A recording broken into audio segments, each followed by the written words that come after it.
Bonjour à tous, bienvenue en 2020. J'espère que votre santé va pour le mieux. Aujourd'hui, on s'attaque à deux personnes très spéciales. Elles sont célèbres, elles sont riches, elles ont conçu un site révolutionnaire.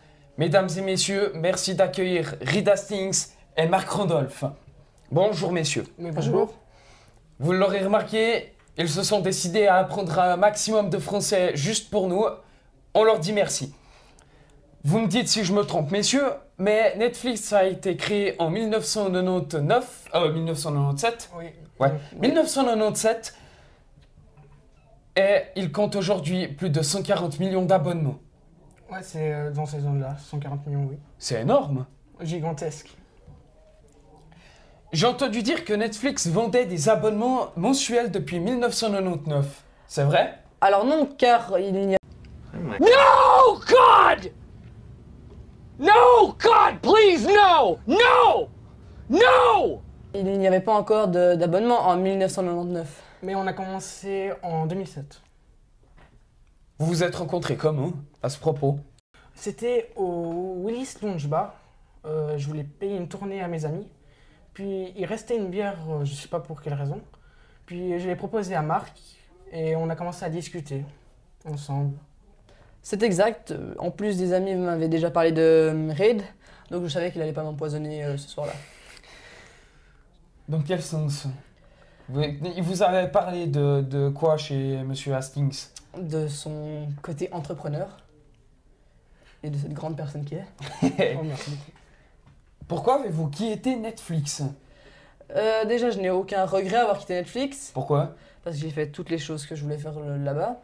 J'ai travaillé sur les projets que je voulais, comme ça. Et j'avais aussi besoin d'un petit peu de vacances. À cause des enfants? De la famille, tout ça? Un petit peu, oui. Je connais la même chose, je suis dans le même problème. Si Netflix ne fonctionnait pas, quel métier auriez-vous exercé? Pour moi, je pense ingénieur en informatique. J'ai fait université pour cela. Donc ce serait ma voie principale. Ou sinon, professeur de maths, parce que avant de créer Netflix, j'étais professeur de maths, donc ce serait un des deux choix.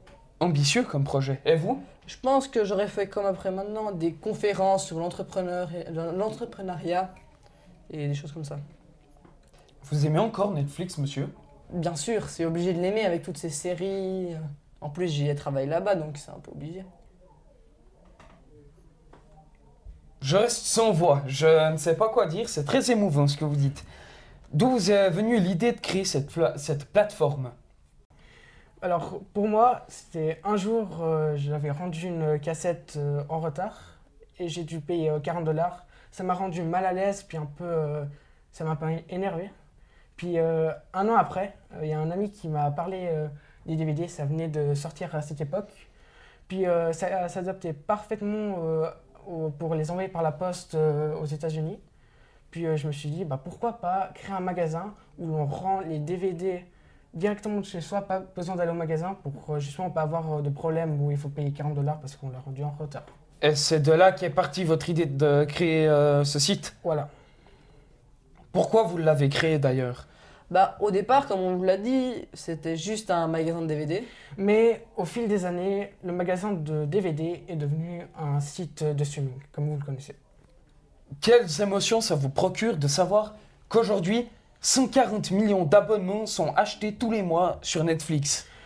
Une grande émotion de réussite pour nous deux. Oui, c'est tout à fait exact. En plus, on est parti de rien. Donc ça peut montrer à des petites entreprises aussi, comme nous, on était au tout début, ce qu'on est capable de faire et de devenir. C'est sûr que c'est quelque chose, partir de rien pour arriver à ça. Mais on va pas s'arrêter là. Peut-être qu'on pourrait avoir 200 millions d'abonnements sur notre plateforme. C'est gigantesque, mais ça peut être un prochain objectif dans les années à suivre. Pensez-vous qu'elle pouvait être aussi célèbre lors de sa création? Alors moi, je n'ai jamais douté. J'arrive toujours à prendre des décisions folles, mais qui fonctionnent. Je ne sais pas pourquoi. J'ai un ange gardien qui me sauve. À chaque fois, j'arrive à m'en sortir. Je ne sais pas comment. Mais ça m'a réussi, donc je suis très content. Et vous? Il est vrai que Reed est un visionnaire et qu'il a failli faire couler plusieurs fois la boîte avec ses idées, mais... Combien de fois? 8 fois. Ah ben c'est bien, Neil, super pour l'appareil photo, génial. Je te remercie. Il est foutu, c'est pas grave, hein. Oh, t'es vraiment un sale petit con, hein. Putain, mais c'est dingue. Ah ouais, d'accord, quand même. Mais C'est pas rien. Mais il n'y a jamais eu d'échec, et heureusement. Je dis toujours que c'est moi le plus grand ennemi de Netflix.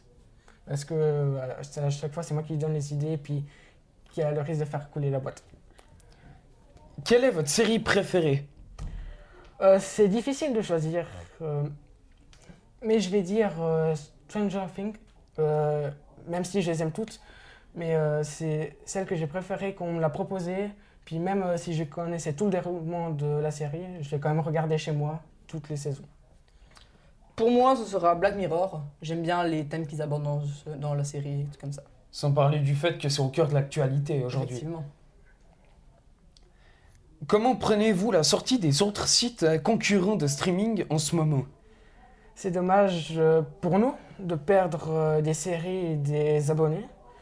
Mais nos séries se renouvellent et les gens aimeront toujours Netflix. Donc c'est un obstacle dans l'agrandissement de Netflix. Dommage, mais ça ne va pas nous faire disparaître Netflix pour longtemps. Et puis vous, qu'est-ce que vous pensez de ça?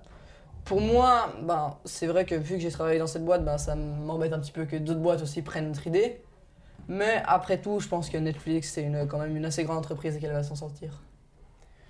Comment réagissez-vous par rapport aux 24 millions d'abonnés, si on en croit les rumeurs, qui ne sont pas payés et qui sont par le partage de comptes?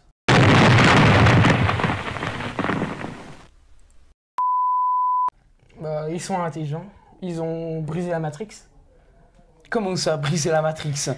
Alors, ils ont trouvé un moyen de ne pas pouvoir payer. C'est difficile de faire punir 24 millions de personnes. Donc, même si c'est quand même un gros déficit pour la boîte, c'est dommage comme pour la sortie. Mais voilà. Et c'est surtout une énorme somme d'argent Oui, qui est perdue. gigantesque. J'avoue que j'utilise un compte d'amis. Alors, petite discussion après l'interview de monsieur, puis on va Je s'arranger sur ça. pense qu'on va se quitter là-dessus. Merci mesdames et messieurs d'avoir suivi cette petite chronique. J'espère que ça vous a plu. N'hésitez pas à vous abonner à la chaîne de la radio NRV. Merci messieurs d'être venus des États-Unis. Mais merci à On vous. vous remercie beaucoup. On espère que ça vous a pas posé trop de problèmes. Même si je pense que ça va pas bien se finir dans quelques instants. Merci à tous. Et on se retrouve pour une prochaine vidéo. À bientôt.